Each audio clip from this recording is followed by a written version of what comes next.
voyage jusqu'aux origines de la foi. Le Mayflower, épisode 41.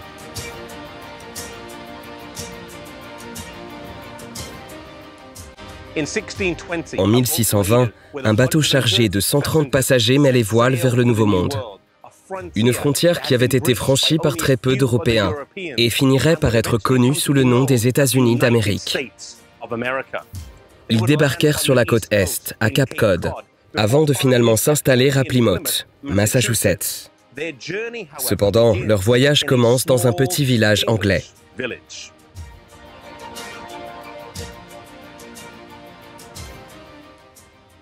Scrooby se trouve dans le Nottinghamshire, et malgré son apparence paisible et modeste, les habitants venus de ce village il y a plus de 380 ans avaient de fermes croyances et de solides convictions.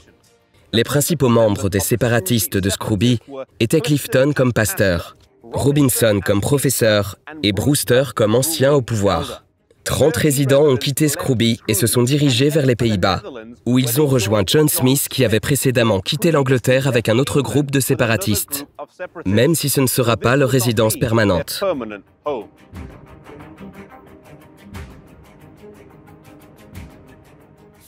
D'autres réunions auront lieu, et ceux qui étaient en Hollande décidèrent qu'ils se dirigeraient vers l'Amérique. Du côté anglais de la Manche, il y avait des personnes mécontentes à cause des restrictions religieuses imposées par l'Église. Et ils estimèrent également que l'Angleterre avait cessé d'être un lieu habitable.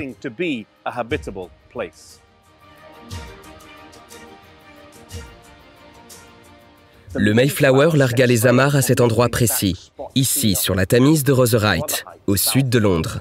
Le bar The Mayflower au-dessus de moi marque cet endroit où 53 personnes ont mis les voiles pour l'Amérique. Son navire jumeau, le Speedwell, partit des Pays-Bas. Mais à 200 000, 322 km au large des côtes de Cornwall, il a dû faire demi-tour en raison d'une fuite. Ceux à bord du Speedwell ont ensuite débarqué et sont montés à bord du Mayflower, gonflant l'effectif en passant de 53 à 130. 43 de ces personnes à bord du Mayflower étaient des séparatistes, des puritains qui ne croyaient pas à l'union de l'Église et de l'État, et étaient mécontents de la façon dont l'Église anglicane traitait ceux qui n'étaient pas d'accord avec elle.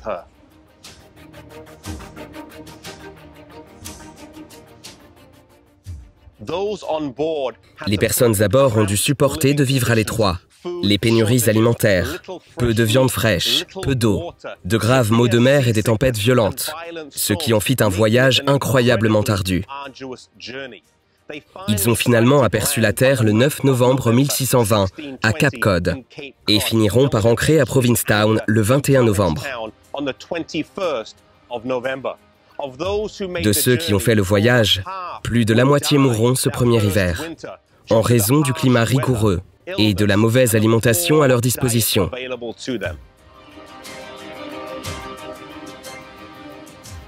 Ces gens ne réalisèrent que peu l'impact que ce voyage aurait sur l'histoire et l'héritage qu'il laisserait. Qu'en seulement 150 ans, la terre sur laquelle ils débarquèrent se battrait et gagnerait son indépendance. Et qu'à peine 200 ans après son indépendance, se classerait comme la nation la plus puissante du monde.